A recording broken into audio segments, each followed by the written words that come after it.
Hello बच्चों, चलिए प्रश्न को देखते हैं। प्रश्न है एक एपी अर्थात समांतर श्रेणी में ए तृतीय अर्थात तीसरा पद हमें 15 दिया गया है और 10 पदों का योग 125 दिया गया है। हमें सार्वअंतर और 10वां पद ज्ञात करना है। इस प्रश्न को हल करने से पहले इस प्रश्न की जो मुख्य अवधारणा है उस पर विचार करते हैं। तो प्रश्न के लिए मुख्य अवधारणा हो जाएगी समांतर श्रेणी। अर्थात हम यहाँ पर जो समांतर श्रेणी है उसकी परिभाषा पर विचार करें कि वह क्या होती है। उसके लिए परिभाषा हो जाएगी वह अनुक्रम जिसमें या जिसके प्रत्येक दो क्रमागत पदों का अंतर समान रहे, समांतर श्रेणी कहलाती है। यदि इसके प्रारूप के बारे में विचार करते हैं तो इसका प्रारूप होता है ए प्रथम, ए द्वितीय, ए तृतीय। इस प्रकार से यह अनंत तक चलती है और nवां पद ए एन होता है।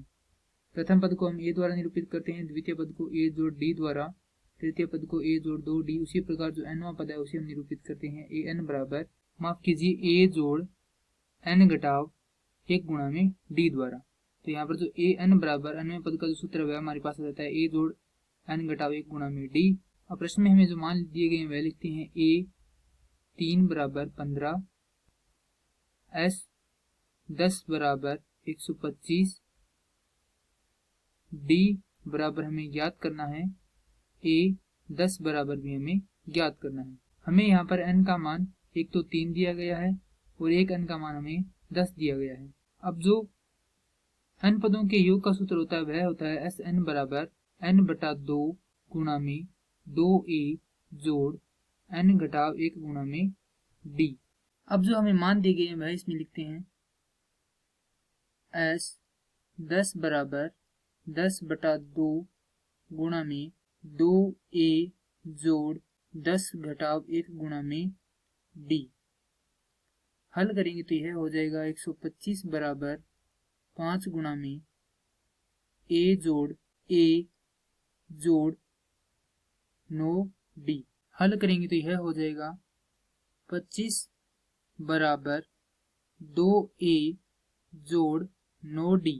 अब हमें यहाँ पर दिया गया है a 3 बराबर 15। तो a 3 के लिए सूत्र हो जाएगा a जोड़ 3 घटाव 1 गुणा में d। हल करेंगे तो यह हो जाएगा 15 बराबर a जोड़ 2d। यह आ गई हमारे पास समीकरण 1 और यह होगी समीकरण 2। अब हम समीकरण 1 को 2 से गुणा कर देते हैं।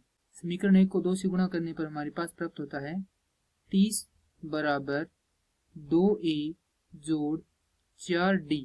अब हम इस समीकरण को नाम देते हैं 3। अब समीकरण 3 को 2 में से घटा देते हैं, अर्थात इसको यहाँ पे लिखेंगे और इसमें से घटा देंगे।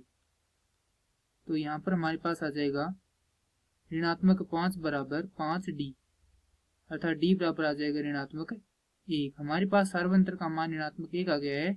अब हम यहाँ से यह मान हम समीकरण 1 में रखते हैं तो हमारे पास 15 बराबर a जोड़ 2 गुणा में ऋणात्मक 1, अर्थात 1 का मान हमारे पास आ जाएगा 17। हमारे पास प्रथम पद 17 आ गया है और सार्वअंतर हमारे पास ऋणात्मक 1 आ गया है। हमें ज्ञात करना है 10वां पद। इसके लिए सूत्र हो जाएगा a जोड़ 9d। हल करेंगे, यहाँ पर जो मान दिए गए वह रखेंगे। a का मान हमारे पास 17 है जोड़ 9 गुणा में सार्वअंतर है ऋणात्मक 1। हल करेंगे तो यह हो जाएगा 8, अर्थात हमारे पास जो 10वां पद है उसका मान 8 आ गया है। प्रश्न में हमें d और a 10 अर्थात 10वां पद ज्ञात करना था, तो d का मान है ऋणात्मक 1 और 10वें पद का मान है 8।